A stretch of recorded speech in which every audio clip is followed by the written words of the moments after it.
Hello drama lovers, welcome to the drama site. మనం మన ఛానల్లో మై డెస్క్ మేట్ అనే Chinese high school romantic comedy డ్రామాని explain చేసుకుంటున్నాము. మీలో ఎవరైనా ముందు పార్ట్స్ని మిస్ అయి ఉంటే లింక్స్ డిస్క్రిప్షన్లో ఉంచుతాను, లేదంటే మన ఛానల్లోకి వెళ్ళి చూడండి. ఎపిసోడ్ ఓపెనింగ్ లో స్పోర్ట్స్ పీరియడ్ అప్పుడు జిన్ హాన్ సడన్ గా ఆల్ ఆఫ్ ఎ సడన్ కళ్ళు తిరిగి కింద పడిపోతాడు. అతను అలా పడంగానే అందరూ కంగారు పడి వెంటనే అతన్ని స్కూల్లో ఉన్న హాస్పిటల్లో అడ్మిట్ చేస్తారు. అక్కడ డాక్టర్ అతన్ని టెస్ట్ చేసిన తర్వాత అతనికి ప్రాబ్లం ఏం లేదు, ఎక్కువ నిద్రపోకపోవడం వల్ల ఇలాంటి ప్రాబ్లమ్స్ వస్తూ ఉంటాయి. సడన్ గా కళ్ళు తిరిగి పడిపోయాడంటే తనకి ఇంకాస్త రెస్ట్ కావాలి, ఇంకాసేపట్లో కోలుకుంటాడు. మీలో ఎవరో ఒకళ్ళు అతను లెగిసేంత వరకు అతని పక్కన అతనికి తోడుగా ఉండండి అని చెప్పి ఆ డాక్టర్ అక్కడి నుంచి అయితే వెళ్తాడు. ఎక్కడ కింగ్ కాంగ్ అతనికి తోడుగా ఉంటుందేమో అని భయపడి షెన్జే వెంటనే నేనుంటాను అని అంటాడు.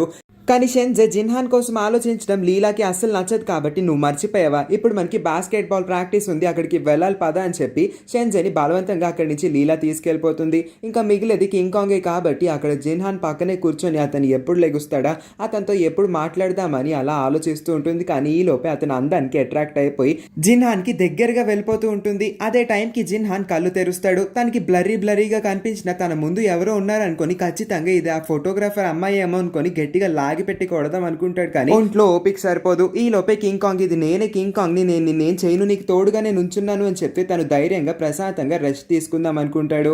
ఆ ఫీమేల్ ఫోటోగ్రాఫర్ వల్ల జిన్హాన్ కి ఇన్ని ఇబ్బందులని తెలుసుకొని హీరోయిన్ వెంటనే వాళ్ళ ఇంట్లోకి వెళ్లి వంటగదిలోకి దూరి వాళ్ళ మమ్మీ ఫేవరెట్ ప్యాన్ ని ఆయుధంలా లేపుతుంది. వాళ్ళ మమ్మీ పర్మిషన్ లేకుండా ఆ ప్యాన్ ని తీసుకెళ్లిపోవడంతో వాళ్ళ మమ్మీ ఆగు, అసలు ఆ ప్యాన్ ఎందుకు తీసుకెళ్తున్నావు, ఎక్కడికి తీసుకెళ్తున్నావు, దానికి ఏదైనా అయ్యిందంటే నీ కాళ్ళు ఇరక్కొట్టి పొయ్యిలో పెడతాను అని అంటే నువ్వు పొయ్యిలో పెట్టినా పర్వాలేదు, ఈ ప్యాన్ మాత్రం నాకు కావాలి అని చెప్పి ప్రస్తుతానికి తనకి ఈ ప్యాన్ యొక్క అవసరం బాగా పడిందని చెప్పి వాళ్ళ మమ్మీ పర్మిషన్ తీసుకొని అక్కడి నుంచి వెళ్తుంది. పైనున్న జిన్హాన్ని చూస్తే కళ్ళు ఆర్పకుండా అదే ఫోన్ సీసీ కెమెరా యొక్క ఫోటేజ్ వైపే చూస్తూ మళ్ళీ ఆ అమ్మాయి వస్తుందేమో, వస్తే ఆ అమ్మాయిని ఎలా డీల్ చేయాలి, నాకు చాలా భయం వేస్తుంది అన్నట్టుగా తెగ భయపడిపోతూ ఉంటాడు. అదే టైంకి హీరోయిన్ ఎంట్రీ ఇచ్చి ఆ ప్యాన్ పట్టుకొని వాళ్ళ ఇంటి సెక్యూరిటీ గార్డ్ లాగా అమ్మాయి వస్తే దాని తల పగలు కొడతాను అన్నట్టుగా చూస్తూ ఉంటుంది. హీరోయిన్ వచ్చి అల్లరి చిల్లరి చేష్టలు చేస్తూ ఉంటే జిన్హాన్ వాటన్నిటిని చూసి తెగ మురిసిపోతూ ఉంటాడు. ఇందాకటి వరకు సీరియస్ ఇంకా భయమైన ఎక్స్ప్రెషన్ పెట్టిన జిన్హాన్ సడన్ గా హీరోయిన్ ఎంట్రీతో ఒక్కసారిగా నవ్వుతో అతని మొహం మొత్తం కలకల్లాడిపోతూ ఉంటుంది. కానీ హీరోయిన్ వాళ్ళ మమ్మీకి అది ఫేవరెట్ ప్యాన్ కాబట్టి ఎక్కడున్నావు, మరీ అదగరా, లేదంటే ఆ ప్యాన్ తో నీ తల్లే పగలు కొడతాను, ముందు చెప్పాను కదా నీ కాలు ఇరక్కొట్టి పొయ్యిలో పెడతాను అని అంటే సర్లే అమ్మ వచ్చేస్తున్నానని చెప్పి వెంటనే అక్కడి నుంచి ఎస్కేప్ అవుతుంది. సర్లే హీరోయిన్ వచ్చి తిన్ని కాస్త నవ్వించింది కాబట్టి ప్రశాంతంగా పడుకుంటాడేమో అనుకుంటాము. పడుకోవాలని బెడ్షీట్ కప్పుకొని నిద్రపోతాడు. కానీ మళ్ళీ తన బ్రెయిన్ లోకి అదే ఫీమేల్ ఫోటోగ్రాఫర్ రావడంతో కొంచెం భయం వేస్తుంది. మళ్ళీ హీరోయిన్ తలుచుకుంటాడు, ప్రశాంతంగా నిద్రపోతాడు. కానీ వారం రోజులు నిద్ర లేని లోటుని ఒక్క రాత్రి నిద్ర తీర్చలేదు కాబట్టి జిన్హాన్ ఇంకా అలా ఊగుతూనే ఉంటాడు. తను నిద్రపోలేదు, రాత్రి కూడా తనకి నిద్ర సరిగ్గా పట్టలేదని గమనించిన హీరోయిన్ ఇవాళ రాత్రి కూడా సైలెంట్ గా అర్ధరాత్రి పూట వాళ్ళ మమ్మీ డాడీ పడుకుని పోయిన తర్వాత ఈమె రూమ్ లో ఇచ్చి బయటికి వచ్చి మళ్ళీ అదే ప్యాన్ ని తీసుకుంటుంది. వద్దులే, దీనికి ఏదైనా అయిందంటే మమ్మీ అసలే నాకు ఎన్నో వార్నింగ్లు ఇచ్చింది, ఇదైతే పక్కన పెడదాం, ఇంకొక ఆయుధాన్ని తీద్దాము అని చెప్పి ఆ ప్యాన్ ని ప్రస్తుతానికి పక్కన పెట్టి ఇంకొక బరువైన గరిటెని తీస్తుంది. దాంతో తన కుంగ్ఫు కరాటే అన్ని స్కిల్స్ ని ఒకసారి ప్రాక్టీస్ చేసిన తర్వాత డైరెక్ట్ గా జిన్హాన్ వాళ్ళ ఇంటికే బయలుదేరుతుంది. తీరా చూస్తే జిన్హాన్ కూడా ఇంత అర్ధరాత్రి వేళ అయినా సరే నిద్రపోకుండా కాపలా కాస్తూ కూర్చుంటాడు. ఇంకొక వైపు బయట హీరోయిన్, లోపల జిన్హాన్, వీళ్ళిద్దరికి ఎవరో వస్తున్నారన్న సౌండ్ అయితే వినిపిస్తుంది. జిన్హాన్ ఒక్కసారిగా సీసీ కెమెరా ఫోటేజ్ వైపు చూస్తే మళ్ళీ హీరోయిన్ ఉండడంతో కాసేపు నవ్వుకుంటాడు. ఇంకాసేపటికి హీరోయిన్ ఇంట్లోకి పిలుస్తాడు. ఇప్పుడు ఆ అమ్మాయి కోసం వీళ్ళిద్దరూ కలిసి లోపలే కాపలా కాద్దాం అనుకుంటారు. ఎలాగో ఒక్కడే లోపల ఉంటే అతనికి భయం వేస్తుంది కాబట్టి హీరోయిన్ ఉంది కాబట్టి అతనికి తోడుగా ఉంటుందేమో అని హీరోయిన్ లోపలికి పిలుస్తాడు. కాసేపటికి ఆ ఫీమేల్ ఫోటోగ్రాఫర్ వచ్చేస్తుంది. కానీ ఆ అమ్మాయిని హీరోయిన్ గుర్తుపట్టేస్తుంది. ఎందుకంటే ఆ రోజు ఈ అమ్మాయి ఇంటి నుంచి తప్పించుకునేటప్పుడు హీరోయిన్ ని బై మిస్టేక్ గా గుద్దుకొని పరిగెత్తేసి ఉంటుంది కదా, అదే అమ్మాయిని హీరోయిన్ వెంటనే గుర్తుపట్టేస్తుంది. కానీ ఇప్పుడు గుర్తుపట్టిన ఏం ప్రయోజనం, ఆ అమ్మాయికి హీరో యొక్క ఇంటి పాస్వర్డ్ బాగా తెలిసిపోయి ఉంటుంది కాబట్టి వెంటనే వచ్చి రాగానే ఆ పాస్వర్డ్ ని టైప్ చేయడం మొదలు పెట్టేస్తుంది. అసలు ఈ అమ్మాయి మెడ తిప్పడం ఇంకా ఫేస్ ఎక్స్ప్రెషన్ ని చూడండి, ఒక సైకో క్యారెక్టర్ ఇస్తే 100% న్యాయం చేసేటట్టే ఉంది. కానీ ఇప్పుడు మాత్రం ఆ పాస్వర్డ్ కరెక్ట్ గా టైప్ చేసి వెంటనే డోర్ ఓపెన్ చేసి లోపలికి దూరిపోతూ ఉంటుంది. కానీ అస్సలు ఎక్స్పెక్ట్ చేయని విధంగా లోపల జిన్హాన్ తో పాటు అమ్మాయి కూడా ఉండడంతో కాస్త భయపడుతుంది. కానీ 2 అడుగులు ముందుకు వేసి జిన్హాని లాగుదాం అనుకుంటుంది. కానీ ఈ లోపే హీరోయిన్ ఒక్క లాగి గరిటితో ఆ అమ్మాయిని నొక్కేస్తుంది గోడకి. ఎంత ధైర్యం ఉంటే ఇంత రాత్రి వేళ జిన్హాన్ ఇంటికే వస్తావా, నీకు ఇలా కాదే ఈ గరిటితో 4 తగిలిస్తే కానీ నోరు మూసుకొని మూసుకొని పడుండవు అని అంటే ఆ అమ్మాయి అసలు ఫోటోగ్రాఫరే కాదు జిన్హాన్ యొక్క ఫ్యాన్ అని చెప్పి జిన్హాన్ని ఫాలో అవుతుంది. తను ఆటోగ్రాఫ్ తీసుకుందామని ఇక్కడికి వచ్చిందని ఏదేదో వాగుతూ ఉంటే ఇంత రాత్రిపూట నీకు ఆటోగ్రాఫ్ కావాలా, నీ వల్ల జిన్హాన్ హాస్పిటల్లో కూడా చేరాడు, నీలాంటి చెత్త ఇంకా వేస్ట్ అమ్మాయిల్ని అస్సలు ఊరికే వదిలిపెట్టకూడదని వెంటనే జిన్హాన్ కి చెప్పి పోలీసులకి కాల్ చేస్తుంది. పోలీసులు వచ్చి ఆ ఫోటోగ్రాఫర్ ని ఎత్తుకెళ్ళిపోతారు వ్యాన్ లో వేసుకొని. ఇంక ఇప్పుడు జిన్హాన్ ప్రశాంతంగా నిద్రపోవచ్చు, అతనికి ఎటువంటి డిస్టర్బెన్స్ ఉండదు అనుకుంటే ఈ లోపే హీరోయిన్ చేతి పైన ఒక గాయం కనబడుతుంది. నన్ను కాపాడే పనిలో నీకు గాయం తగిలింది కాబట్టి నేనే నీకు బ్యాండేజ్ అప్లై చేస్తాను ఆగు అని అంటే ఏం పర్లేదు, అసలు ఇది పెద్ద దెబ్బే కాదు, ఇలాంటి దెబ్బలు నాకు ఎన్నో తగిలిని అని చెప్పినా వినిపించుకోకుండా వెంటనే అతను మెడిసిన్ బాక్స్ ని ఓపెన్ చేసి దానిలోంచి కాటన్ ఇంకా బ్యాండేజ్ ఇంకొక రెడ్ కలర్ మండే ఆయింట్మెంట్ ని కూడా తీసుకొని హీరోయిన్ చెయ్యిని అతని చేతితో పట్టుకొని నిదానంగా అప్లై చేస్తూ ఉంటే హీరోయిన్ ఇంకా గాల్లో తేలిపోతూ ఉంటుంది.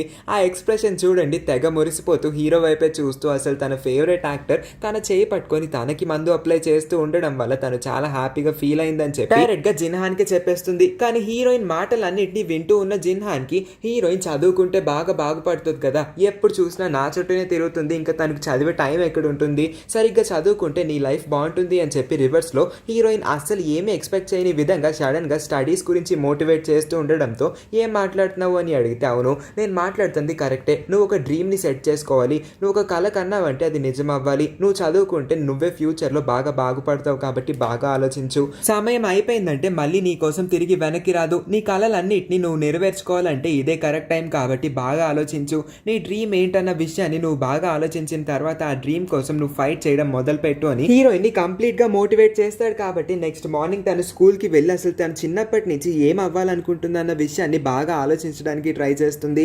అసలు తను చిన్నప్పటి నుంచి ఒక్కసారి కూడా ఏదో అవుదామని అయితే ఆలోచించలేదన్న విషయం తనకి అప్పుడే గుర్తొస్తుంది. అందుకే అసలు వాళ్ళ ఫ్రెండ్స్ అందరూ ఎలా ఆలోచిస్తున్నారు, వాళ్ళు పెద్ద అయ్యేసరికి ఏం అవ్వాలనుకుంటున్నారని వాళ్ళ ఒపీనియన్స్ ని కూడా తెలుసుకుందామని షెన్జే హెల్ప్ తీసుకొని లిటిల్ కింగ్ కాంగ్ ప్రతి ఒక్కరి దగ్గరికి అప్రోచ్ అయ్యి వాళ్ళ డ్రీమ్స్ ఇంకా గోల్స్ ఏంటో తెలుసుకుందాం అనుకుంటుంది. అందుకే ముందుగా షెన్జే యొక్క అసిస్టెంట్స్ అంటే అసిస్టెంట్స్ ఏమీ కాదు, షెన్జే యొక్క బెస్ట్ ఫ్రెండ్స్ అయి ఉంటారు. వీళ్ళిద్దరిని అందరూ కామన్ గా మింగ్ డింగ్ అని పిలుస్తూ ఉంటారు. ఒకటి పేరు మింగ్, ఇంకొకటి పేరు డింగ్ అయి ఉంటుంది. సో ఇప్పుడు మింగ్ డింగ్ దగ్గరికి లిటిల్ కింగ్ కాంగ్ వచ్చి వాళ్ళు ఏమవుతారని అడిగితే వాళ్ళిద్దరు గేమ్స్ బాగా ఆడాలనుకుంటున్నారు, కానీ గేమ్ లో ఎప్పుడు ఓడిపోవాలనుకోవట్లేదు కాబట్టి ఖచ్చితంగా వాళ్ళు పెద్ద అయిన తర్వాత గేమింగ్ కి సంబంధించిన ఒక ప్రోగ్రామర్ అవుతారని, అప్పుడు వాళ్ళు ఒక గేమింగ్ సాఫ్ట్వేర్ కనిపెట్టి అది కూడా వాళ్ళకి అనుకూలంగా మార్చేసిన తర్వాత వాళ్ళు ఏ గేమ్ ఓడిపోరు కదా అని చెప్పి ఒక తింగరి సమాధానం ఇస్తే షెన్జే ఇంకా లిటిల్ కింగ్ కాంగ్ కి ఏదో ఒక పెద్ద ఐడియా వచ్చేసినట్టు పెద్ద ఎక్స్ప్రెషన్ పెట్టి ఇప్పుడు డోడో దగ్గరికి వస్తారు. డోడో నువ్వు పెద్ద అయిన తర్వాత ఏమవుతావని అడిగితే తానేమో చదువు బిడ్డ. డోడో ఇప్పుడు స్కూల్ లెవెల్లోనే కాలేజ్ ఎంట్రన్స్ ఎగ్జామ్స్ అన్నిటికీ ప్రిపేర్ అవుతూ ఉంటుంది కాబట్టి తను ఆ ఎంట్రన్స్ ఎగ్జామ్ ఈజీగా క్రాక్ చేసిన తర్వాత మంచి కాలేజ్లో సీట్ తెచ్చుకుంటుంది. ఆ తర్వాత ఒక 4 years గ్రాడ్యుయేషన్ ప్రోగ్రామ్ కూడా కంప్లీట్ అయిన తర్వాత తను హ్యాపీగా ఒక సైంటిస్ట్ అయిపోదాం అన్నది తన డ్రీమ్ అని చెప్పేసరికి సైంటిస్టా వామో అది చాలా కష్టం అని వీళ్ళిద్దరు కూర్చొని ఏడుస్తూ ఉంటారు. అదే క్వశ్చన్ ఇప్పుడు షెన్జే ఇంకా లిటిల్ కింగ్ కాంగ్ లీలాని వచ్చి అడిగితే లీలా అందరిలాగా సమాధానం ఇవ్వకుండా అదేంటి ఇద్దరు దద్దమ్మలు ఇలాంటి క్వశ్చన్ నా దగ్గరికి వచ్చి అడుగుతున్నారని అనగానే షెన్జేకి ఒళ్ళు మండుతుంది. అయినా నిన్ను అడగడం మాది బుద్ధి తక్కువ, నీకు సమాధానం చెప్పాలనిపిస్తే చెప్పు, లేదంటే మర్యాదగా ఇక్కడి నుంచి వెళ్ళిపోని అంటాడు. ఇప్పుడు హీరోయిన్ యొక్క అన్నోన్ ఫ్రెండ్ దగ్గరికి వెళ్ళి ఇదే క్వశ్చన్కి సమాధానం అడిగితే తను ఒక షీట్లో రెస్పాన్స్ రాసి ఇస్తుంది.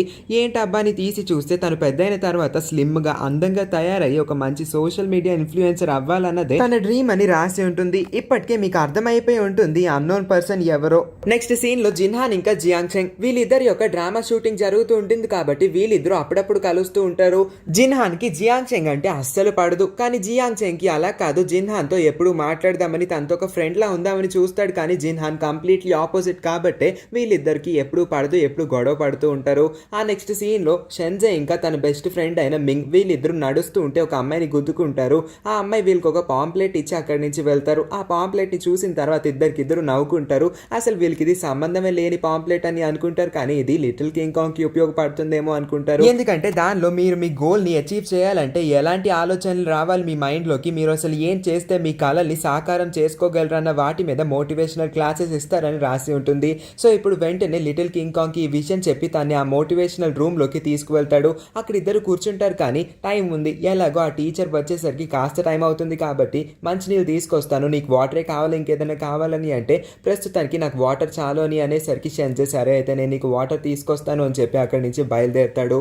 సో ఇప్పుడు ప్రస్తుతానికి ఈ రూమ్ లో లిటిల్ కింగ్ కాంగ్ తప్ప ఎవ్వరూ లేరు. కాసేపటికి ఎంతో మంది ముసలి వాళ్ళు, ఆంటీలు, అంకుళ్ళు అందరూ కలిపి రూమ్ లోకి ఎంట్రీ ఇస్తారు. అదేంటి వీళ్ళందరూ వచ్చారు, పోన్లే వస్తే వచ్చారు, నా ఏజ్ గ్రూప్ కూడా వస్తారేమో అని చెప్పి ఒక్కసారి ఆ పేపర్ వైపు చూస్తే దాని లోపల motivational classes about dreams for old age people అని రాసి ఉంటుంది. ఇది చూసిన తర్వాత అదేంటి ముసలి వాళ్ళ మోటివేషనల్ క్లాసెస్ లోకి నేను ఎంట్రీ ఇచ్చానా, ఇప్పుడు నేను ఏం చేయాలి, ఇక్కడి నుంచి వెళ్ళిపోవాలా లేదంటే ఇక్కడే కూర్చోవాలా, వీళ్ళందరితో నేను క్లాస్ వినాలా, వీళ్ళందరూ రిటైర్ అయిపోయారు, ఇప్పుడు వీళ్ళు ఏం కలలు కంటారో, నేను వీళ్ళ కళల మధ్యలో దూరడం ఎందుకు అని చెప్పి అక్కడి నుంచి వెళ్ళిపోదాం అనుకుంటుంది. కానీ ఒక ముసలమ్మ హీరోయిన్ పర్లేదమ్మా నువ్వు కూడా కూర్చొని విను అని అంటుంది. ఇంకేం చేస్తుంది, వాళ్ళు ఇంత బలవంత పెట్టేస్తున్నారు, ఇంత ప్రేమని బొలగబోస్తుంటే కదలలేకపోతుంది, అక్కడే కూర్చుంటుంది. వాళ్ళందరిలో ఒక ముసలమ్మ కదిలి ఇవాళ మన టీచర్ లీవ్ లో ఉన్నారు కాబట్టి టీచర్ యొక్క దగ్గర బంధువు అయిన జియాంగ్ చెంగ్ వచ్చి లెసన్ తీసుకుంటాడని చెప్తుంది. మీరు కూడా షాక్ అయ్యారు కదా, అసలు జియాంగ్ చెంగ్ ఏంటి ఇక్కడికి రావడం ఏంటి అని. కానీ ఇది డ్రామా కాబట్టి వాళ్ళు అలా వచ్చేస్తూ ఉంటారు అంతే, మనం కూడా దీన్ని యాక్సెప్ట్ చేయాలి. సో ఇప్పుడు జియాంగ్ చెంగ్ టీచర్ని రీప్లేస్ చేసుకొని ఈ క్లాస్కి వస్తాడు. హీరోయిన్ అయితే కంప్లీట్ షాక్లో ఉంటుంది. ఇంత పెద్ద యాక్టర్ నాకు దగ్గరలో ఉన్నాడా, ఆయన అసలు నేను వీడి ఫ్యానే కాదు, వీడొస్తే నాకేంటి అన్నట్టుగా ఎక్స్ప్రెషన్ పెడుతుంది.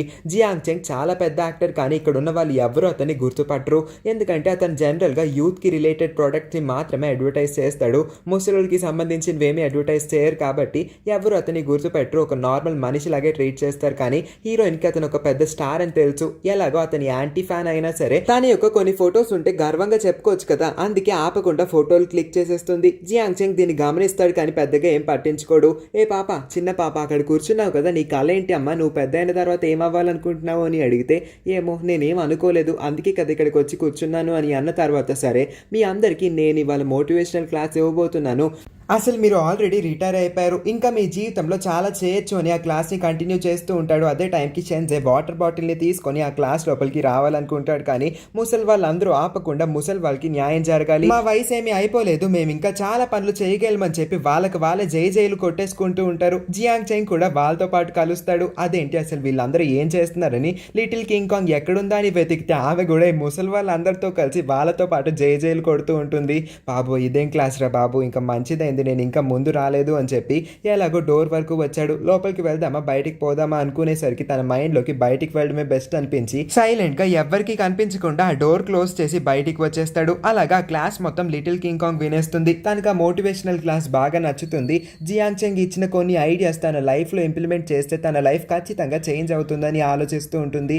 ఎందుకంటే జియాంగ్ చెంగ్ నిజంగానే మంచి మోటివేషనల్ క్లాస్ ఇస్తాడు కాబట్టి ఇప్పుడు కింగ్ కాంగ్ తను చిన్నప్పటి నుంచి ఏం అవ్వాలనుకుంటుందన్న విషయం గురించి తవ్వడం మొదలు పెడితే తను ఖచ్చితంగా తన డ్రీమ్ ఏంటన్న విషయం తెలుసుకోగలుగుతుంది. కాబట్టి వెంటనే షెన్జీకి బాయ్ చెప్పి వాళ్ళ ఇంటికి తన బెడ్రూమ్లోకి పరిగెడుతుంది. తను చిన్నప్పుడు కిండర్ గార్డెన్లో ఉన్నప్పుడు తను ఒక పర్సనల్ డైరీ అనేది మెయింటైన్ చేసి ఉంటుంది. ఆ డైరీలో ఏమన్నా కొన్ని డీటెయిల్స్ రాసి ఉంటుందేమో, అది ఎక్కడుందా అని బాగా ఆలోచించిన తర్వాత అది మంచం కింద ఎక్కడో లోపల ఉందని తెలుసుకొని వెంటనే దాని లోపలికి దూరి ఆ డైరీని వెతికి పట్టుకుంటుంది. డైరీ చేజిక్కించుకుంది కాబట్టి ఇప్పుడు దాని లోపల తన కళ ఏంటో అని తెలుసుకుంటే తను షాక్ అయిపోతుంది. ఎందుకంటే తను చిన్నప్పటి నుంచి ఒక ఆస్ట్రోనాట్ అవుదాం అనుకుంటుందని రాసి ఉంటుంది. కాబట్టి ఓహో నేను ఆస్ట్రోనాట్ అవ్వాలనుకున్నానా, ఈ విషయం నాకే తెలీదు, పోన్లే ఇప్పుడు జిన్హాన్కి చెప్పడానికి ఒకటి ఉంది అని చెప్పి వెంటనే జిన్హాన్ దగ్గరికి వెళ్ళి నీకోటి తెలుసా, నేను చిన్నప్పటి నుంచి ఆస్ట్రోనాట్ అవుదాం అనుకున్నానంట, ఇదిగో ఇది నా కిండర్ గార్డెన్ డైరీ, నేను దీనిలోనే రాసుకున్నాను, అసలు నేను ఆస్ట్రోనాట్ అవుదాం అనుకున్న విషయమే పూర్తిగా మర్చిపోయాను, అయినా పర్లేదు ఇప్పటికీ పోయిందేం లేదు, నా వయసు ఏమీ అయిపోలేదు కాబట్టి నువ్వు ఇంకా మిస్టర్ జియాంగ్ చెంగ్ అనబోతుంది. కానీ వెంటనే ఆగిపోతుంది. ఎందుకంటే జియాంగ్ చెంగ్ ఇంకా జిన్హాన్కి పడదన్న విషయం ఆల్మోస్ట్ సోషల్ మీడియాలో అందరికీ తెలుసు. అందుకోసమే మిస్టర్ జియాంగ్ అని పేరుని మార్చేసి మీ ఇద్దరి వల్లే నేను ఖచ్చితంగా ఏదో రోజు నేను పెద్ద ఆస్ట్రోనాట్ని అవుతాను, అప్పుడేమో నువ్వు నా అపాయింట్మెంట్ కోసం వెయిట్ చేయాలి, ఇది మాత్రం నీ బ్రెయిన్లో బాగా ఫీడ్ చేసుకొని అంటుంది. సరే అయితే ఇక్కడి నుంచి వెళ్ళు అని చెప్పి తన్ని ఇంటికి పంపించేస్తాడు. తన ఇంటికి వెళ్ళిన తర్వాత ఆ నెక్స్ట్ పేజ్ డైరీలో తను ఆస్ట్రోనాట్ అవ్వాలనుకుంది. ఓకే, ఆ నెక్స్ట్ పేజ్లో ఏం రాసుందబ్బా అని చూస్తే నెక్స్ట్ పేజ్లో వాళ్ళ డాడీని వెంటనే వెళ్ళి నాన్న నాకు రాకెట్ కొనివ్వు నాన్న అని అడిగి ఉంటుంది. ఏంటి అసలు నేను చిన్నప్పుడు అంత తింగర్దానిలాగా ఉన్నానేంటి, మా నాన్న నాకు రాకెట్ ఎలా కొనిస్తాడు, పోలే కొనిచ్చాడేమో చూద్దాము ఆగు అని చెప్పి వెంటనే అట్టపెట్టి ఓపెన్ చేస్తే దానిలో హీరోయిన్ నిజమైన రాకెట్ అడిగితే వాళ్ళ నాన్న చిన్న బొమ్మ రాకెట్ని కొనిస్తాడు. పోన్లే ఏదో ఒక రాకెట్ ఉంది కదా అని సంబరంగా దాన్ని పట్టుకొని గెంతులేస్తూ ఉంటే బై మిస్టేక్ అది చేతిలోంచి జారి ముక్కలు అయిపోతుంది. అవి ముక్కలు అయితే సరే కానీ హీరోయిన్ మనసు ఏమో ఇప్పుడు 2 ముక్కలు అయిపోతుంది. ఆ రాకెట్ని పట్టుకోవాలనుకుంటే ఆమె చేయి షివర్ అయిపోతూ ఉంటుంది. కానీ ఏం చేస్తుంది, విరిగిపోయిన రాకెట్ వైపే చూస్తూ ఆమె కళలన్నీ చెదిరిపోయినాయి అని చాలా అంటే చాలా బాధపడుతుంది. ఈ సీన్తో ఈ పార్ట్ అయితే ఎండ్ అయిపోతుంది. మర్చిపోకుండా వెళ్ళే ముందు నా ఎక్స్ప్లెనేషన్ నచ్చినట్లయితే ఈ వీడియోని లైక్ చేసి ఇంతవరకు మన ఛానల్ని సబ్స్క్రైబ్ చేసుకోకపోతే వెంటనే మన ఛానల్ని సబ్స్క్రైబ్ చేసుకోండి. పక్కనే ఉన్న నోటిఫికేషన్ బెల్ని కూడా ఆన్ చేసుకొని ఉంచడం వల్ల మేము పెట్టే ప్రతి వీడియోని మీరు మిస్ అవ్వకుండా చూడగలరు. Thank you for watching.